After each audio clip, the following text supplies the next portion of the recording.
एक भिखारी जो एक कामयाब व्यापारी बन गया। सुनने में शायद अजीब लगे, है ना? लेकिन आज की जो कहानी हम देखने वाले हैं वो सिर्फ एक कहानी नहीं है। ये इस बात का जीता जागता सबूत है कि कैसे सिर्फ एक छोटा सा सोच का बदलाव किसी की पूरी दुनिया पलट सकता है। जरा सोचिए, क्या सच में कोई एक लाइन, कोई एक सेंटेंस इतना पावरफुल हो सकता है कि किसी की पूरी किस्मत ही बदल दे? हमारी कहानी की शुरुआत भी ठीक इसी सवाल से होती है। एक बिल्कुल मामूली सी मुलाकात और एक जिंदगी जो हमेशा हमेशा के लिए बदल गई। तो चलिए कहानी में उतरते हैं। इसका पहला हिस्सा है एक ऐसा जीवन जो सिर्फ मांगने पर टिका था। हम एक ऐसे इंसान की दुनिया में झांकने वाले हैं जिसका पूरा वजूद ही दूसरों की दया पर निर्भर था। एक शहर का रेलवे स्टेशन, चारों तरफ भीड़, शोर, और उसी भीड़ में एक भिखारी।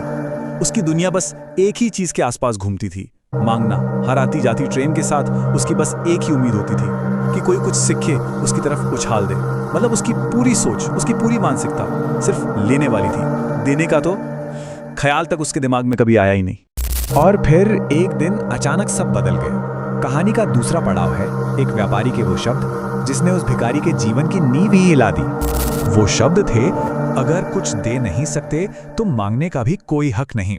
सोचिए, ये सिर्फ कोई सलाह नहीं थी, ये एक सीधी सीधी चुनौती थी। शायद जिंदगी में पहली बार किसी ने उसे उसकी अपनी कीमत पर सवाल उठाने पर मजबूर कर दिया था।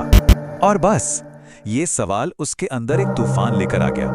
वो घंटों यही सोचता रहा, मैं एक भिखारी, भला किसी को क्या दे सकता हूँ? ये सोचकर वो सच में परेशान हो गया, क्योंकि आज तक उसने खुद को सिर्फ लेने वाला ही तो माना था। देने वाला होने का ख्याल ये तो बिल्कुल ही नया था उसके लिए। तो उस व्यापारी के शब्द उसके दिमाग में लगातार गूंज रहे थे। दो दिन की इसी उथल पुथल के बाद कहानी के तीसरे हिस्से में उसे एक बहुत ही सिंपल सा आइडिया आया। एक ऐसा आइडिया जो उसकी पूरी जिंदगी को बदलने वाला था। उसने देखा कि स्टेशन के पास ही कुछ फूल खिले हुए हैं और उसने फैसला कर लिया, अब से जो भी उसे सिक्का देगा वो बदले में उसे एक फूल देगा। ये बहुत छोटा सा कदम था, लेकिन ये उसकी पुरानी दुनिया से बाहर उसका पहला कदम था। अब वो सिर्फ मांग नहीं रहा था, वो लेन देन कर रहा था। और जानते हैं, इस नए तरीके का असर बिल्कुल फौरन दिखा। जब वो फूल देने लगा तो लोग ज्यादा खुश होकर पैसे देने लगे। और कमाल की बात ये थी कि जैसे ही उसके फूल खत्म होते, पैसे मिलना भी बंद हो जाता। तब जाकर उसे एक बहुत बड़ी बात समझ आई कि लोग उसे भीख नहीं दे रहे, अरे वो तो उसके फूलों की कीमत चुका रहे थे। और फिर कहानी में आता है सबसे बड़ा टर्निंग पॉइंट। ये वो पल था जब उसे एहसास हुआ कि वो क्या है। और ये एहसास तब हुआ जब उसकी मुलाकात दोबारा उसी व्यापारी से हुई। ये वो मुलाकात थी जो उसकी पहचान को हमेशा के लिए बदल देने वाली थी। व्यापारी ने उसे देखा और कहा, अरे वाह, आज तुम भी मेरी तरह एक व्यापारी बन गए हो। ये सिर्फ एक वाक्य नहीं था, ये एक नई पहचान थी। जिंदगी में पहली बार किसी ने उसे भिखारी की नजर से नहीं, बल्कि एक व्यापारी की नजर से देखा था। उसे व्यापारी कहा था। बस यही था वो लम्हा। उसके दिमाग में जैसे बिजली कौंध गई। उसे एकदम से यह एहसास हुआ कि वो भिखारी है ही नहीं, वो तो एक व्यापारी है। और इस नई पहचान को उसने उसी पल पूरे दिल से अपना लिया। अब ये एक बहुत बड़ा मेंटल शिफ्ट था, है ना? उसकी सोच मेरे पास कुछ नहीं है से हटकर मैं क्या वैल्यू दे सकता हूं पर चली गई थी। मतलब अब वो हालातों का मारा नहीं था, वो अपने भविष्य को खुद बना रहा था। और इस नई पहचान के मिलते ही वो आदमी उस स्टेशन से जैसे गायब ही हो गया।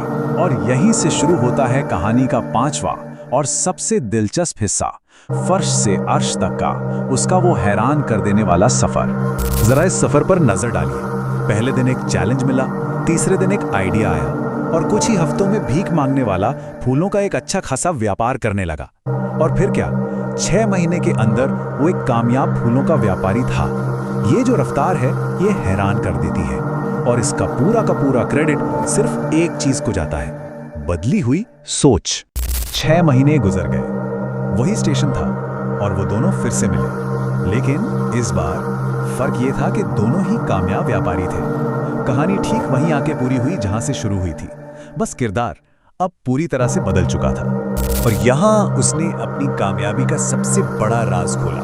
उसने कहा, लोग मुझे भीख नहीं दे रहे थे, वो मेरे फूलों की कीमत चुका रहे थे। उसे ये बात साफ हो गई थी कि वैल्यू तो वो हमेशा से दे रहा था, बस वो खुद की नजरों में ही भिखारी बना हुआ था।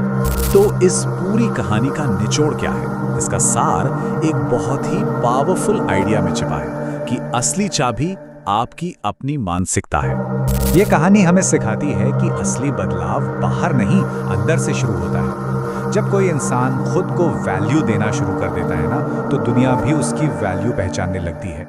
असल में जो हम सोचते हैं वही हमारी हकीकत बन जाती है।